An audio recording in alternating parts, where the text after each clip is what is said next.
What's up, YouTube world? It's your boy J Dub, the #1 comment on YouTube, and I'm back with another review. Today, I will be reviewing Married at First Sight. We're in season 14. This is episode 8. This is called Striking a Balance. Now, for those who are new to my channel, what I do is a breakdown of reality shows. I go over different points that stick out to me and little different details that somebody may not catch. But, you know, as the #1 YouTube commenter, I look for you, my subscribers, to get down in those comments. Tell me something I might have missed or haven't saw.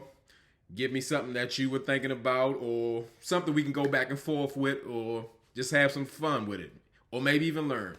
So, as I say, I don't, as a YouTuber, I don't ask that you subscribe to my channel, like the video, or any of that, because if you're rocking with J-Dub, you with me anyway. So what I do need you to do, and what I do always ask, is just get down in those comments, because this channel is here for those who maybe don't feel comfortable all the time commenting, or people who love to comment. This channel is all about the comments. That's why I'm the #1 commenter. And as well, with this channel, I do have a motto for this channel. It's called Say What You Say. That means get down in those comments. It don't even have to be related to the video. Just something you want to say, get off your chest, put it down in those comments. As long as we can stay respectful to each other. But if you're talking about somebody on reality TV, say what you say. Say what you want, say how you feel. But let's just keep it respectful to each other. And that's all. So, for those who are familiar with my channel, I was going back and forth with the format I was going to use, and I was getting a lot of feedback from the Dub fam, and I decided to go with all the votes tallied up. I decided to go with breaking down the format for couple by couple. So I'm going to be doing separate reviews for each individual couple, and give a disclaimer up front. I'm not even getting into Chris and Alyssa, because I don't even understand why we still watching them. They're not a couple. They don't want to be together. And why am I still seeing it on the screen? I felt a sense of relief to knowing that I wouldn't have to discuss or deal with them. So if it even comes out of my mouth, it's just nothing gonna be really dealing with Chris and Alyssa. So today's lucky couple, we're gonna start with, as you've seen on the title of the video, we're going with Noy and Steve. Now, Noy and Steve, normally they're like, let's say, one of the duller or more boring couples, but they really got a real issue going on right now. And it's kind of been growing and growing and building. And, you know, people know my stance. I got a problem with Steve. And not only that, I have a problem with Steve's supporters, meaning that you can have your opinion or like what you like. I just think it's a huge double standard that Steve is choosing to be unemployed. And if anything were different, the shoe was on the other foot, if Steve was, let's say, a Michael, which everybody know I'm not a fan of, but if he was Michael, the internet would be on fire 24 hours a day about a jobless husband on Married at First Sight. But let's get into the video. So Steve wakes up and he does what somebody who doesn't normally pay rent in a house or contribute to the bills at all. He gets up and makes himself useful. He sees Noy's already up. She's working from home, of course. And now you can see the difference in from the honeymoon to now. You know, he enters the room, he's like, hey, what's going on or whatever. Before, when they was in Puerto Rico, they was all hugs and kisses and romance and giggles. You can feel the tension in the room. I was uncomfortable. I wanted to go somewhere and get a job when I saw what was going on. And as Steve has pretty much made Noy breakfast, she said she could eat something, and he made her some little omelet with some peppers in it and all that. So he decides to start the trouble. When I say start the trouble, he wants to have a conversation about the last meeting they had with Pastor Cal.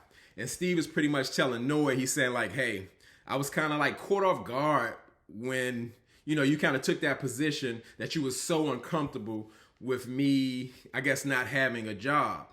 And Noy's saying pretty much the problem that she's having is that Steve doesn't have a plan in the situation. And she just feels like, as a married man, Steve shouldn't be able just to do him, because when you hear Steve speak, he's speaking on like an I term.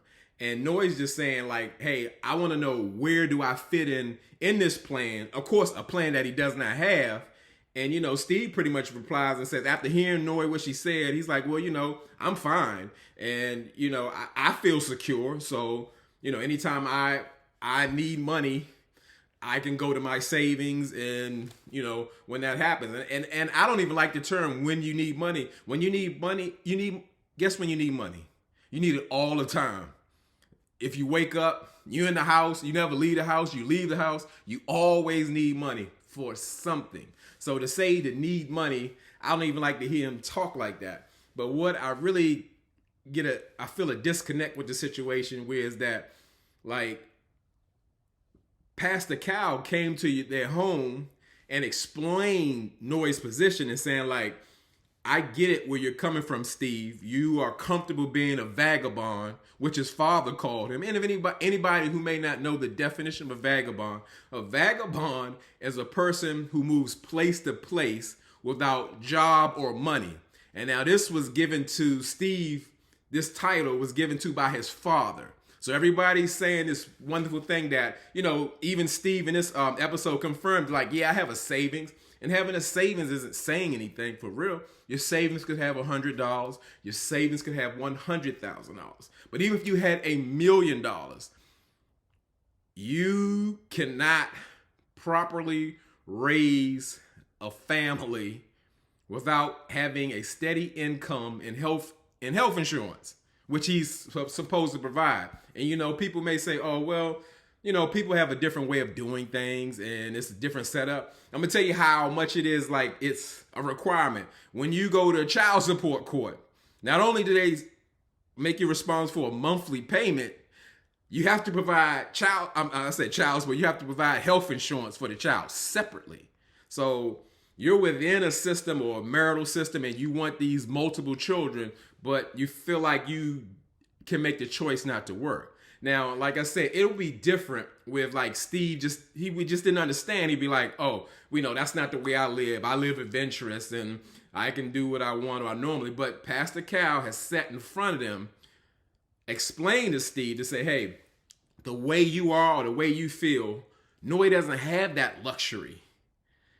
Noy doesn't feel comfortable sleeping outside because that's where she used to live at, Steve.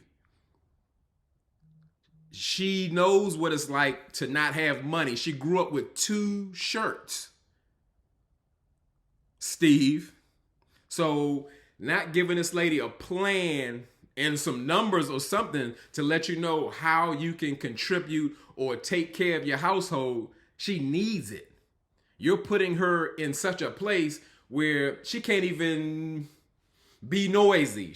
Her alter ego, she can't have fun with you because she don't know at any given day that she's going to have to take all her savings because you can't contribute to the finances because your plan didn't come together.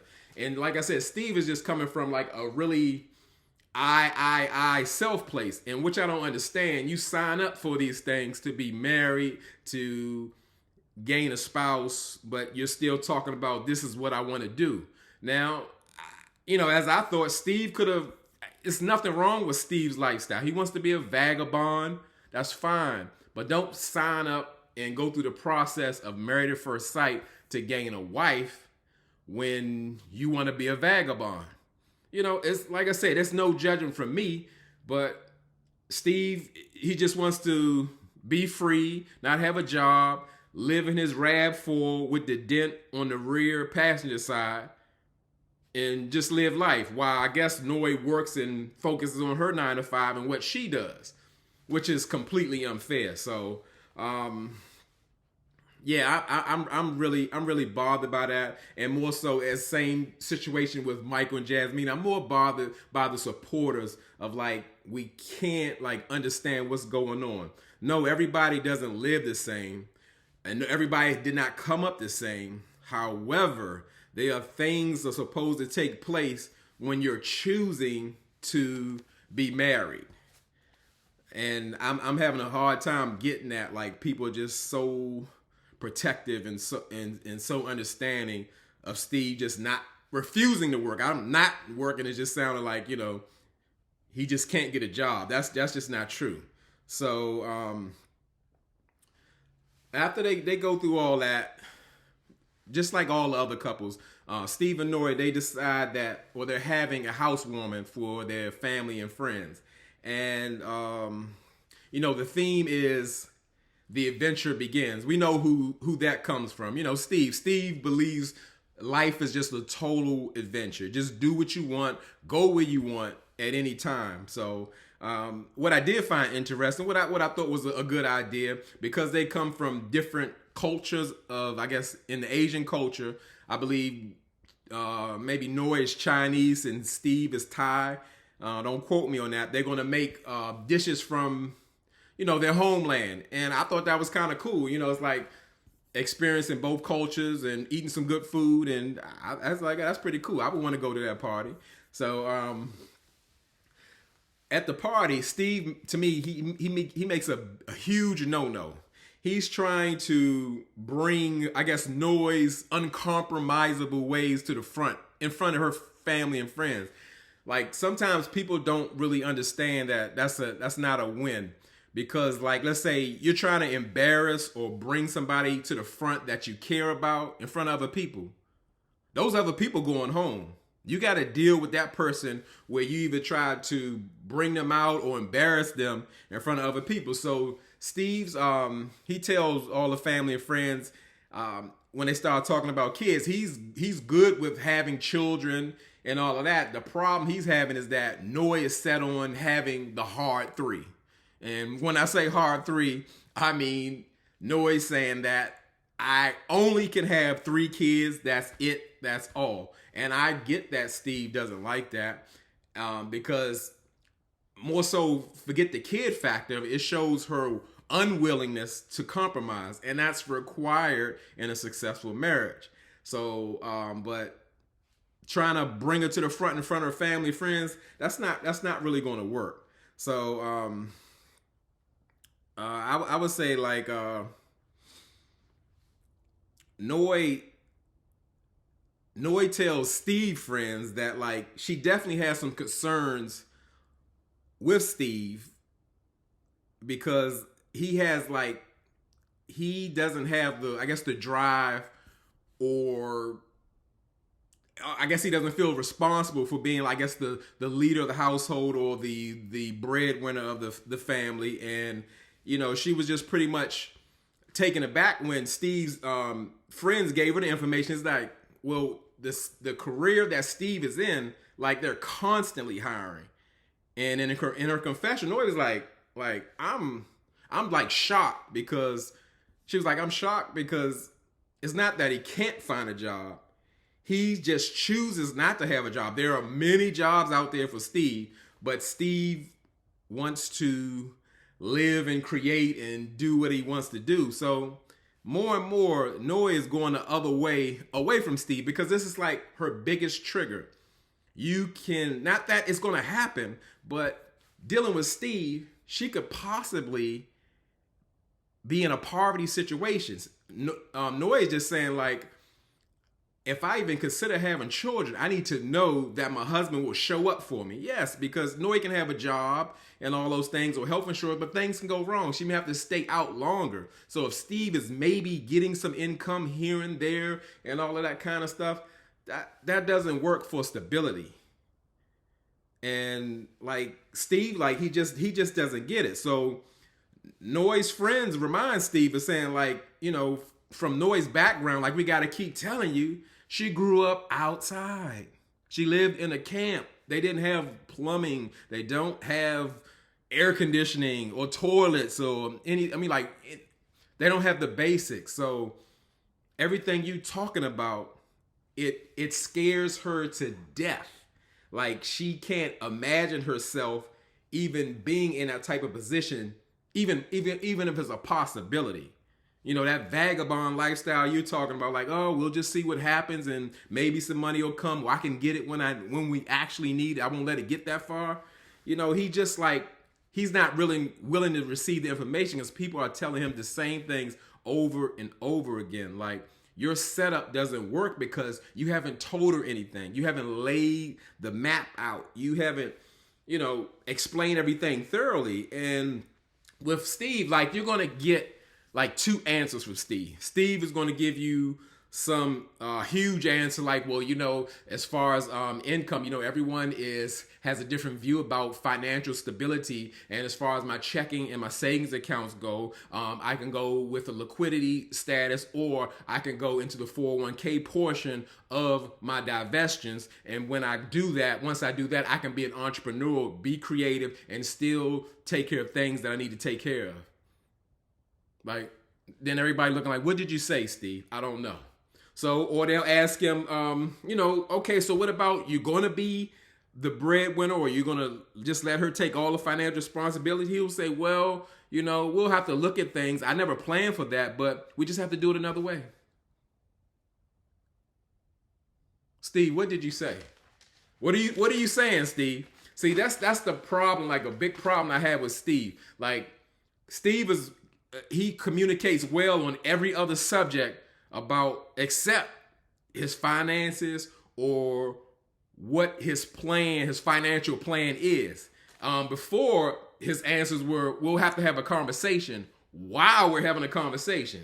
So, I mean, it gets bad. And Steve is just creating an awful environment for his home. And I don't think he's aware of it. He's so focused on himself or the way he wants to do things. And again, I go back to the question, why even get married? Nobody's gonna come looking for you if you want to live in the RAV4 by the creek. Nobody's gonna bother you. Your father even, like, you know what Steve doing. He been gone for 4 months. He good. So, you know, well, after the housewarming, things kind of take a left turn. And when I say take a left turn, Steve was in the confessional, mentioned that, like, hey, you know, something had kind of went down at the house. And I'm like, oh, Lord, what is this? And he's saying that Noy has offered to cook him a meal. And he had to mention, like, you know, yeah, since I've been doing most of the cooking. Like, he was saying something. Like, Steve, you don't work, Steve. You don't work. You should be cooking. You should be cleaning. You should be doing whatever you got to do if you ain't bringing the money home. If you're not bringing no money home, you know, he can get it when he wants to. When he wants to get a bag of chips, he can go to his savings and get that money. But what about Noy? Like Noy said, where does Noy fit in? And so apparently they eat separate noodles, I guess because they're separate cultures, so they like different cultures. But Noy's eating gluten-free noodles, and Steve wants some other type of noodles. And Steve goes in and he looks and like, dang, I see her noodles cooking. I don't eat gluten-free noodles. Where are mine? So, you know, he said something to Noy about it. He couldn't really tell about it because I don't even know. We got to take Steve's words. We didn't hear Noy say she was going to cook dinner because it's getting a little sketchy. But Steve was like, well, you know, okay. All right, well, you said you was going to cook me something, but let me put my noodles in. And he walks away and did what he do. So he assumed that Noy was going to continue to cook his noodles, but he came back. His noodles was overcooked and, you know, soggy, burnt, whatever the case may be. So he's pissed. He said something to Noy about it. And she was mad. She ain't like that he said something. You know, that's how it is. When your man ain't doing what he's supposed to do, everything is World War III. The noodles just blew up. So that was probably it for Noy. I had it. I'm done with it. You gonna talk about the noodles? You know, I've been at work all day. Now you're gonna get mad about the noodles. Steve, that's what happens when you don't have a job. All kind of things can come up. But it's more complicated than it should be. Because I just want to make it simple for everybody. I even want to make it simple for Steve. The reason Noy walked in that moment, took sushi and gone, is real simple. You just got to listen to it and use common sense. So the best way I can explain it is this.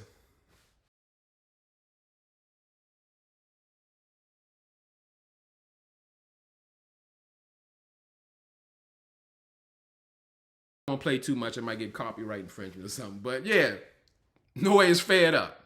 She fed up. She ain't down with that. You choosing not to work, you choosing not to tell what your plan is or your goals and all of that. And she's done. She took sushi. She said, F it. She said, I'm gone. Me and sushi gone. And Steve just can't understand. He's starting to text her, call her. He missing Noi. And then here we go. One of the so-called experts, Dr. Viviana, pops up and, and gives her perspective. Like, well, when a spouse leaves, that's just like, it's just the absolute worst thing they could do. When you're getting mad and you choose to leave, you're just hurting the relationship. And okay, she's right. But however, Married at First Sight has set Noi up.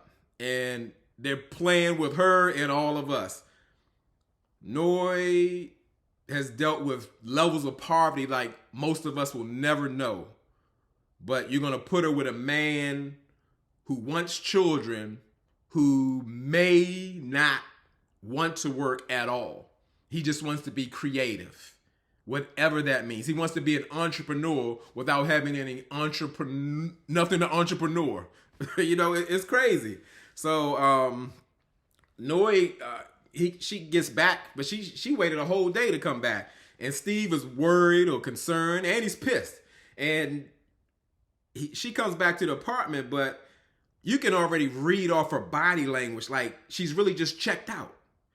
And Steve, he tries to, have a conversation with her, and he's just letting her know that, like, I couldn't contact you for 24 hours, and that we learned that Noi was sneak dissing Steve on IG, talking about just like how she's so disappointed and she's choosing herself and all of that. And which Steve has a right to do that or feel that way, but it's another generation. The younger generation is something in their mind that makes them feel that they should take their problems to the internet. Or it's just like what Steve did as far as like, if you don't understand, the way he did address one of his issues in front of his family and her family and friends.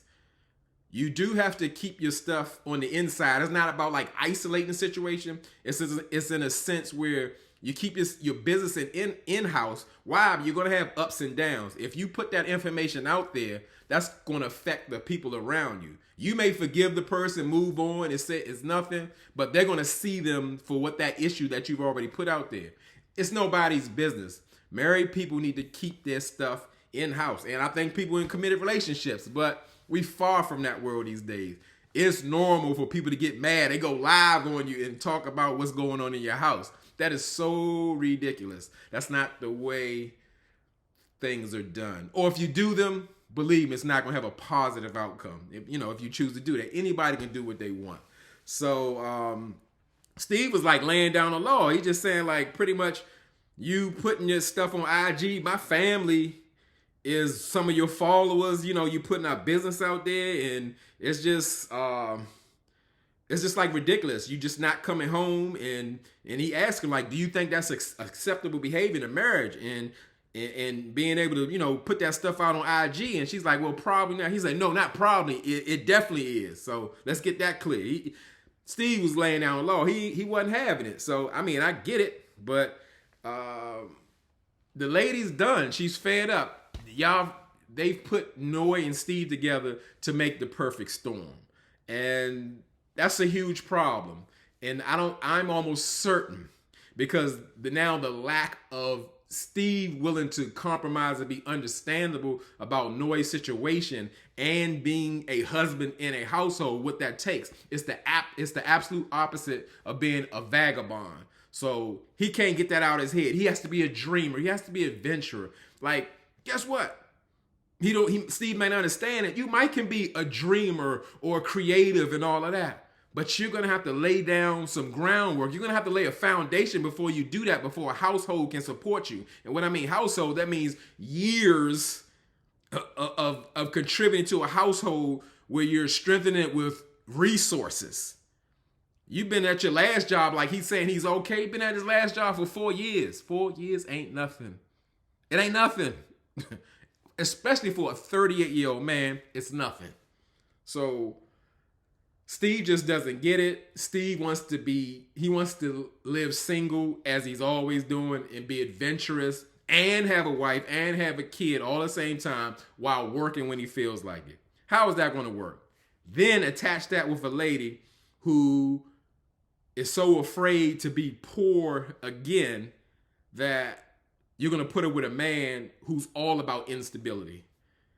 Let's go figure. So, all right, well, that's it for the Noy and Steve story. This was my first breakdown, so y'all can expect the next couples to come along. And as I said, I will not touch Chris or Alyssa, because what's the point?